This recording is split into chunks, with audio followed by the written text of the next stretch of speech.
नमस्कार। Sunday special में आप सबों का स्वागत। और आज इस रविवारीय स्पेशल में हम बात असिस्टेंट प्रोफेसर की बहाली की करने जा रहे हैं। 2020 में बिहार में लगभग 4000 से अधिक प्रोफेसर की बहाली की, असिस्टेंट प्रोफेसर की बहाली की प्रक्रिया शुरू हुई थी। प्रक्रिया अब अंतिम चरण में है। कई विषय की बहाली हो भी गई है और इस बहाली में किस तरीके से खेल हुआ है उसकी वानगी अब धीरे धीरे सामने आने लगी है। वानगी सामने तो आ ही रही है। मतलब कमाल का खेल हुआ है। और सिर्फ आयोग में ही खेल नहीं हुआ है, आयोग के बाद शिक्षा विभाग में भी आया, वहाँ भी खेल हुआ, वहाँ से निकला तो फिर विश्वविद्यालय में खेल हो रहा है। पोस्टिंग में देखे थे ना कि भाई कितना दबाव राज्यपाल, ये भी हमारे वर्तमान राज्यपाल जैसा राज्यपाल पर इतना दबाव पड़ा कि अंत में वो लॉटरी से प्रिंसिपल को पोस्टिंग कर दिए कि ना भाई कितना दबाव झेला जाएगा। भाई स्वाभाविक है, उससे बेहतर और कोई उपाय भी नहीं था। बोलने वाले जो बोल दे, अब क्या करेगा। कितने आदमी का हाई कोर्ट का जज जो है सो पैरवी कर रहा है, चीफ सेक्रेटरी स्तर का अधिकारी पैरवी कर रहा है। क्या करे राज्यपाल भाई, इसी समाज में उनको भी जीना है ना।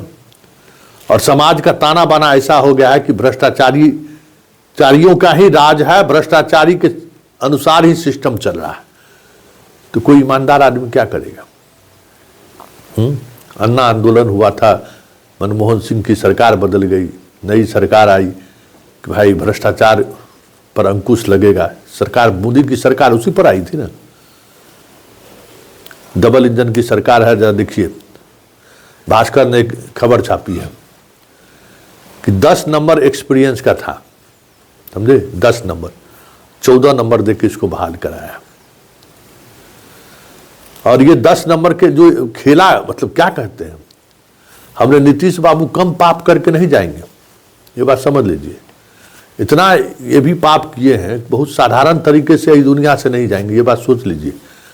इसी युग में उनको भी बहुत कुछ देखना है और देख के जाएंगे भी।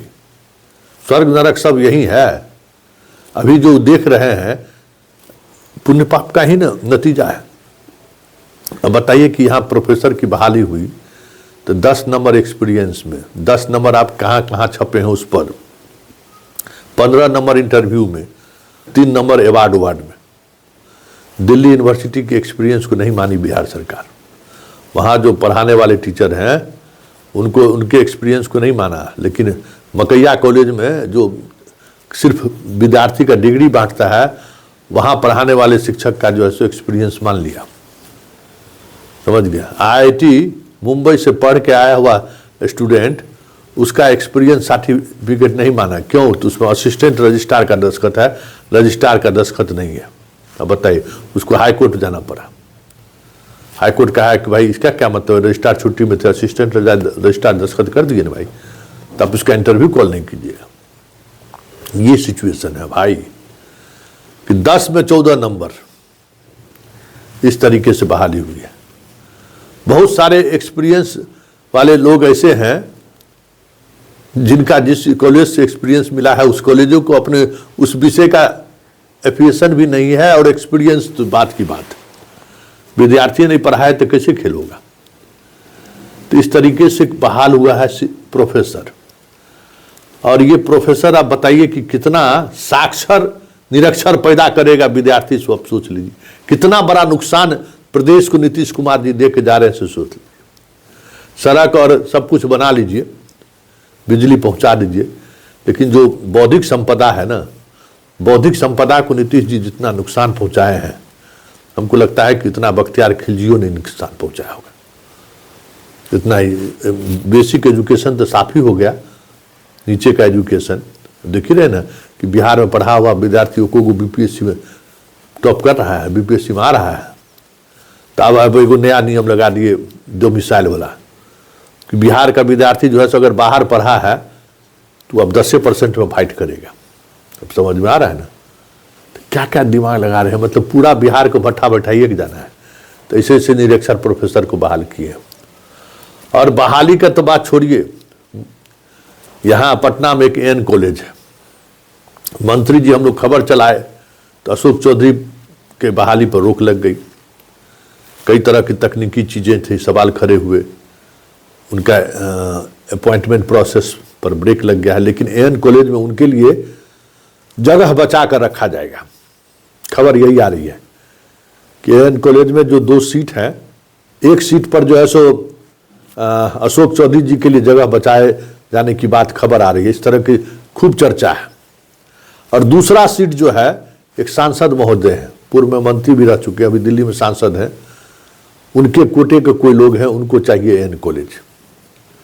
मतलब हमको ये समझ में नहीं आता है कि भाई इनका अपना तो बाल बच्चा सब तो बिना पढ़ले मंत्री संतरी घंटी सब बनिए जाता है, सांसद उनसद सब बनिए रहा, देखिए रहे, इनको तो कोई जरूरत है नहीं। डेमोक्रेसी में और राजतंत्र में यही फर्क था ना, या फर्क है कि यहाँ कंपटीशन से लोगों की नियुक्ति होती है। वहाँ भाई बेटा जिसका सेनापति का बेटा सेनापति बनता था, जाकर लड़ता तो था ना। यहाँ इस तरीके की चीजें हैं कि अब सीट छोड़ रखा जा रहा है कि नहीं, और टॉपर लोगों को कहा जा रहा है कि आप अपना चॉइस बदलिए, अपने चॉइस बदल के जाइए। बताइए कहाँ जा रहा है हमारा समाज, कहाँ हम लोग जा रहे हैं? क्या पटना यूनिवर्सिटी में जो इसका टॉपर है उसको जगह नहीं मिलेगा? पटना यूनिवर्सिटी के मुख्य मेन कॉलेज में उसको भेज देगा किसी ऐसे कॉलेज में जहां स्टूडेंट नहीं है। ये स्थिति है। मुंबई से पीएचडी और एमफिल करके आए हुए एक स्टूडेंट को मधेपुरा के सुदूर गांव के कॉलेज में पोस्टिंग कर दिया। बेचारा 3 साल बाद जो है सो भाग गया बिहार छोड़ के। क्या करेगा? मतलब ये अब सोच लीजिए कि क्या स्थिति है कि शिक्षा विभाग में बहाली को लेकर किस हद तक खेल हो रहा है। और अगर आप खुदा न खास्ते आप बहाल हो भी गए तो फिर पोस्टिंग में इतना खेला होगा जिसकी कल्पना आप नहीं कर सकते। पोस्टिंग के लिए भी पैरवी करिए। अब ऐसा भी होता है क्या? है? तो देख लीजिए, अखबार के कटिंग के सहारे चीजों को देख लीजिए कि कैसे कैसे बहालियां हुई हैं। और देखिए ये बहाली मतलब वीडियो सीओ बनता तो चलिए भाई सोसाइटी को नुकसान है, अरे लूटता ही ना, क्या होगा, कितना लूटेगा, कुछ तो काम करेगा। लेकिन ये तो भाई बौद्धिक संपदा लूट रहा है। बिहार के बच्चों को पढ़ाने के लिए अयोग्य लोग बहाल हो रहे हैं। बिहार के बच्चों को बेसिक एजुकेशन से लेकर हायर एजुकेशन देने वाले शिक्षक ऐसे बहाल हो रहे हैं जो खुद असरकट हुआ है, सब्जेक्ट का ज्ञान ठीक से नहीं है, पीछे से बैकडोर से आया हुआ है। तो ऐसे में बिहार का क्या होगा? बिहार का क्या होगा जनाब? ये जो हैं केसी सिन्हा जी, ये भी 3 यूनिवर्सिटी के वाइस चांसलर थे। बहुत इनकी चर्चा हुई कि लोग इनको वोट नहीं किया है, बहुत रॉयल्टी वसूल रहे हैं। जरा पूछिए, जब 3 विश्वविद्यालय में कुलपति थे तो इन्होंने शिक्षा के क्षेत्र में, उच्च शिक्षा के क्षेत्र में इन्होंने क्या किया है?